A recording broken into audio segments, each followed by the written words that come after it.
Salut à tous et bienvenue pour cette nouvelle chronique consacrée cette fois à un K-drama.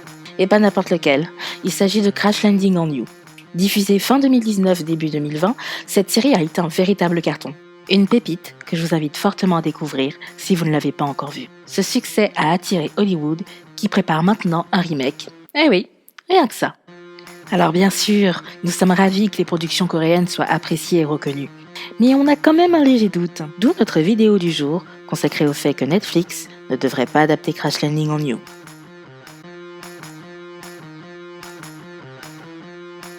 Avant de commencer, de quoi parle Crash Landing on You? Yoon Se-ri a tout pour elle. Jolie, riche héritière, cette jeune sud-coréenne possède aussi sa propre entreprise. Un jour, elle teste l'un de ses produits lors d'un tour en parapente. Mais voilà, oui, il faut bien un mais voilà. Yoon Se-ri se retrouve prise dans une tornade. À son réveil, elle découvre qu'elle a atterri en Corée du Nord. Ouais, la tuile.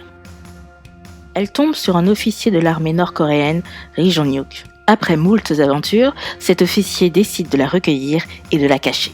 Évidemment, ces deux personnages que tout oppose vont tisser des liens et apprendre à se connaître. Vous voyez venir le truc. En tout cas, si vous ne l'avez pas encore vu, courez-y. D'autant que la série est encore disponible sur Netflix.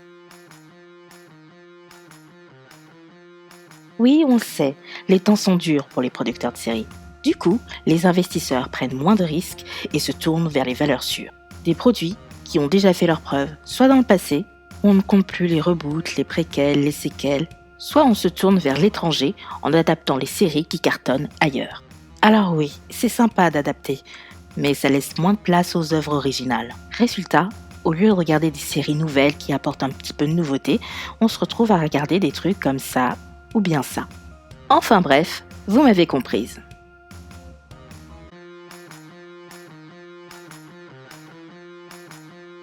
Il n'y a pas beaucoup de pays vivant une situation similaire aux deux Corées. Ça laisse peu d'options aux scénaristes de Netflix.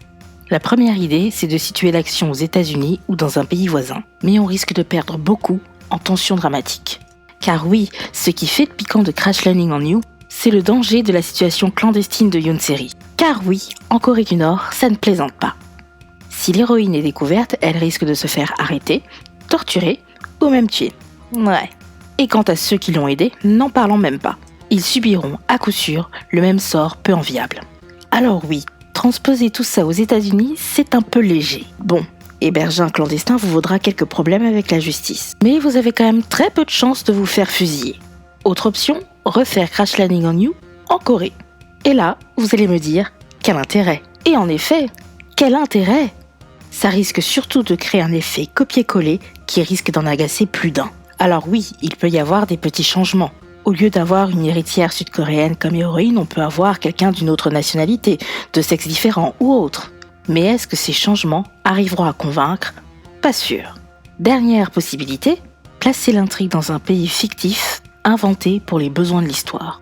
C'est une méthode déjà utilisée dans un autre K-drama, Descendant of the Sun, où les héros sont envoyés en Uruk, un pays des Balkans imaginaire, inspiré de l'Irak. C'est à notre avis la meilleure piste à suivre par les scénaristes. Pourquoi? Parce qu'elle a l'avantage d'offrir plus de liberté au remake sans présenter le manque de pertinence des deux autres solutions. Et vous, qu'en dites-vous?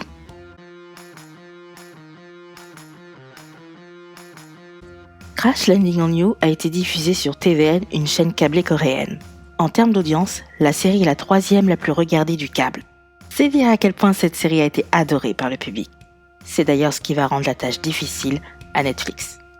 Pour vous dire, si on devait donner une note à ce drama, on lui mettrait la note de 8 sur 10. Même s'il n'est pas parfait, Crash Landing on You est très réussi. Tout d'abord, grâce aux deux acteurs principaux. Ils sont attachants, crédibles, on les suit vraiment avec un vrai plaisir. Quant aux personnages secondaires, ils sont juste géniaux. Croyez-nous, il est impossible de ne pas fondre pour eux. Surtout pour les soldats qui cachent Yoon Se-ri. Entre émotion et humour, leurs scènes font clairement partie des meilleures du drama. Quant à la fin, elle est très équilibrée. Sans être un happy end, elle n'est pas non plus une tragédie. Car quand même, rappelons-le, le héros vient de Corée du Nord et l'héroïne de Corée du Sud. Tout ne peut pas s'arranger comme par miracle. Les scénaristes ont donc bien fait de choisir une fin vraisemblable pour achever le drama. toutes ces qualités, le public va s'en rendre compte. Avec des séries comme Squid Game, les gens vont de plus en plus s'intéresser aux séries coréennes. Résultat, avant que la série américaine arrive sur nos écrans, beaucoup de gens auront vu le drama. En plus de ne trouver aucun intérêt au remake, ces téléspectateurs seront plus critiques envers la série, surtout si elle n'est pas à la hauteur. En clair, pour nous séduire, Netflix devra produire une série de qualité égale ou supérieure.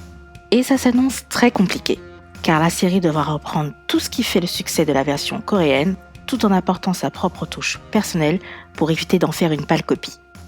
Vous voyez le dilemme. Après, nous ne sommes jamais à l'abri d'une bonne surprise.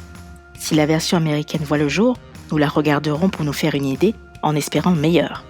Et bien sûr, comptez sur nous pour vous en faire une critique. Voilà, c'est tout pour aujourd'hui. Nous espérons que vous avez apprécié cette première vidéo. N'hésitez pas à nous donner votre avis. D'accord, pas d'accord, positif ou négatif, on est preneur tant que c'est constructif. Alors merci à vous et à bientôt.